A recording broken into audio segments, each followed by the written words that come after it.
HOA burned my dad's uniform. I answered with a Glock and a sheriff's badge. The sun scorched Karen, a sleepy town where trust was as brittle as the dry grass underfoot. I stood in the town square, my father's sheriff badge heavy on my chest, the Glock at my hip heavier still. Across from me, HOA, my childhood friend, glared with eyes like embers. Beside her, a pile of ash smoldered remains of my dad's uniform, the one he wore for 20 years upholding justice. She'd burned it, a deliberate act of defiance, and the crowd around us buzzed with whispers. They didn't know what I did. This wasn't just about the uniform. It was about betrayal, family, and a truth that could tear Karen apart. HOA and I grew up inseparable, sharing secrets under the oak by Miller's Creek. Her family, Vietnamese immigrants, faced whispers of outsider from folks like Old Man Carver, but Dad always stood up for them. He was the sheriff who listened, who cared. When he died last year, heart attack, they said he took his badge, vowing to honor his legacy. HOA, though, changed. She grew distant, her smiles replaced by sharp words. I thought it was grief. I was wrong. It started with rumors. HOA's brother, Min, was caught stealing from the general store. Dad had let him off with a warning, but the town didn't forget. Then came the vandalism slurs scrawled on HOA's family shop. I investigated, but leads dried up. HOA blamed me, said I wasn't trying hard enough. Last week, she crossed a line. She stood in this very square, screaming that Dad was corrupt, that he'd taken bribes to protect certain people. She pointed at the Carvers, the town's wealthiest family, and swore Dad had sold his soul. Then she doused his uniform in gasoline and struck a match. The crowd parted as I stepped forward, my boots crunching on gravel. HOA, I said, voice steady despite the rage clawing my chest. Why? Her lip curled. Your dad wasn't a hero, Ellie. He was a fraud. Ask Carver. I glanced at Tom Carver, the family's patriarch, leaning on his cane. His face was unreadable, but his son, Jake, shifted nervously. The sheriff in me wanted answers. The daughter in me wanted blood. Proof, I demanded. HOA tossed a crumpled photo at my feet.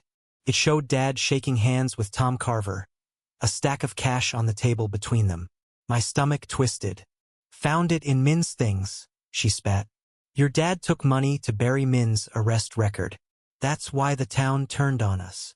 I wanted to scream that it was a lie, but the photo burned into my mind. Dad, my hero, tainted? Then came the twist. Jake Carver stepped forward, his voice shaking. It's not what you think. HOA, the crowd hushed. Jake, always the quiet one, looked at his father, then back at us. Dad paid the sheriff to protect Min, not bury his record. Min saw something he shouldn't have. Dad's business deals, shady ones. The sheriff kept him safe by keeping him out of jail. Tom's face darkened, but he didn't deny it. HOA staggered, her certainty cracking. No, she whispered. Min said. Min lied to you, Jake said softly. He was scared. The truth hit like a freight train. Min had spun a story to protect himself, and HOA, consumed by pain, had believed it. She'd burned Dad's legacy for nothing. My hand hovered over my Glock, torn between justice and vengeance. The sheriff's badge felt like a shackle, now duty pulling one way, fury the other. Ellie, HOA pleaded, tears streaking her face. I thought I was right. I wanted to forgive her, to hug my old friend. But the ashes at her feet were my father's honor.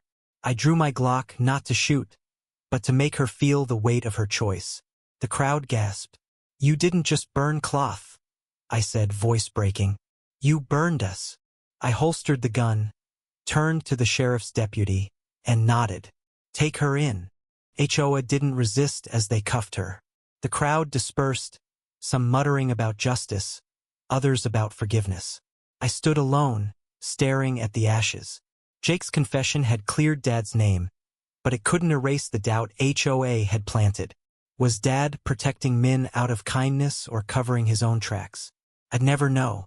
The badge felt heavier than ever.